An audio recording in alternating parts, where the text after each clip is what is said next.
There are many examples in nature of intestinal microbes altering host behavior. One such example involves the brain parasite toxoplasma. When it infects a rodent through the gut, it finds its way into the brain and causes the animal to lose its innate fear of the odor of bobcat urine. Why does the parasite care about what mice are afraid of? Because by not avoiding predators, they're more often caught and eaten, so the parasite can then go on to infect other rodents. If you're a mouse brain parasite, how are you going to spread? Mice aren't cannibals, so you have to make sure the mouse you're in is eaten by something else. So the parasite evolved a way to alter the mouse's behavior. Given the potential power of microbes to affect behavior, might the disruption of our gut microbiome, our good gut bacteria, be a potential factor in the causation of autism? Where did they get that idea from? Well, kids with autism do tend to have altered gut flora, different than that of children without autism.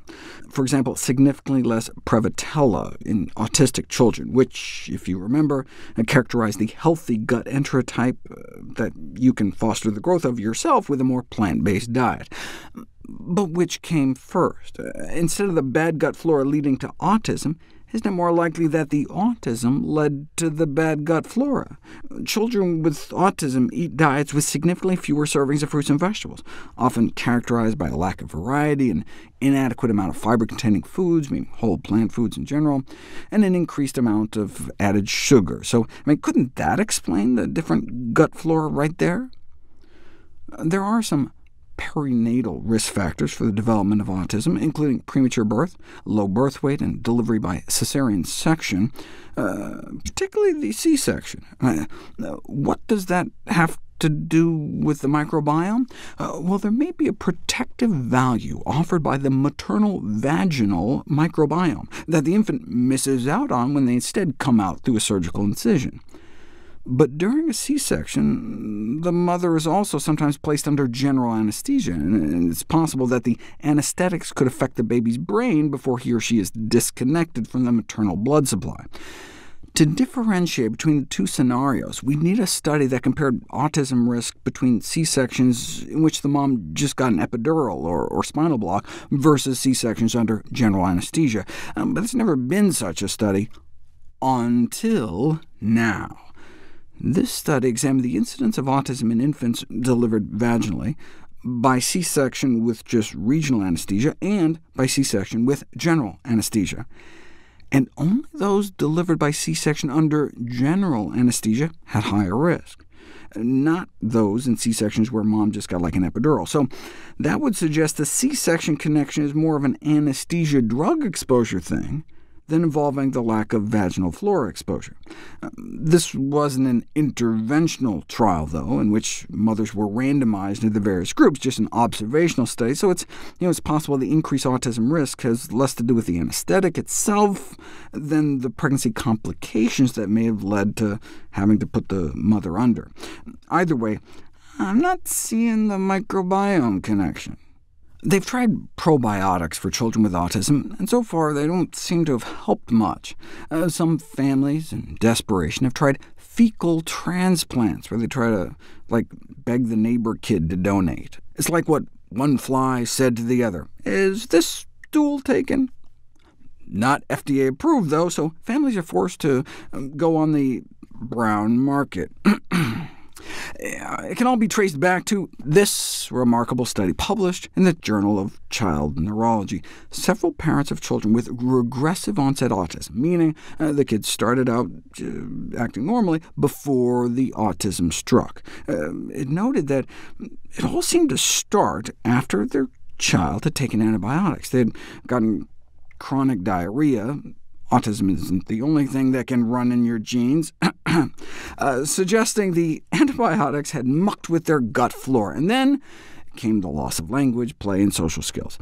Now, this could be a total coincidence, but it led this group of pediatric gastroenterologists to speculate that maybe there was some sort of cause and effect link there. Maybe by wiping out the good bugs, some bad bugs took hold, some neurotoxic bugs, and that led to the autism. If this were true, maybe they could clean the slate once again. Another dose of antibiotics, but this time to try to clear out any bad bugs lurking down there. Might that reduce autism symptoms in these individuals? That would be groundbreaking. They put the kids on a powerful antibiotic called vancomycin, and 80% of the kids got better. But within a few weeks after the treatment, most of them slipped back towards their baseline, suggesting that perhaps the bad bugs got pushed down, but not out. This study was performed nearly 20 years ago and only had an N of 11, meaning it only looked at 11 kids. The letter N is research speak for the number of subjects in a study. Surely by now there's been lots larger studies done, but in reality there's only been a single follow-up study published, and it had an N of 1. A case report of a child with autism improving on antibiotics, and a father's quest to understand what it all may mean, written by the father himself, describing a dramatic improvement in his child's autism after taking amoxicillin. When he talked to other parents of autistic children, he was surprised to discover that many of them routinely gave their children antibiotics expressly for that purpose, though he also heard from other parents that felt that their children's autism got worse after antibiotics, or that antibiotics were blamed for the emergence of the disorder in the first place. But that all speaks to the potential role of the gut flora, just reinforcing the notion. Other parents were talking about it, but then when he scoured the medical literature to learn more, all he was able to turn up was that 11-child study. How is it possible that there haven't been follow-up studies? Here it was, right before his eyes, personally witnessing evidence in his own child what this study had shown. This seemingly intractable condition rapidly and dramatically ameliorated in response to an antibiotic, at least in some children. But surprisingly, there were no attempts to repeat that study. Now, I think most parents would probably just count their blessings, that at least it worked on their child, and leave it at that, but not this parent. He started his own Autism Research Foundation with the mission of encouraging, sponsoring, and communicating breakthrough autism research.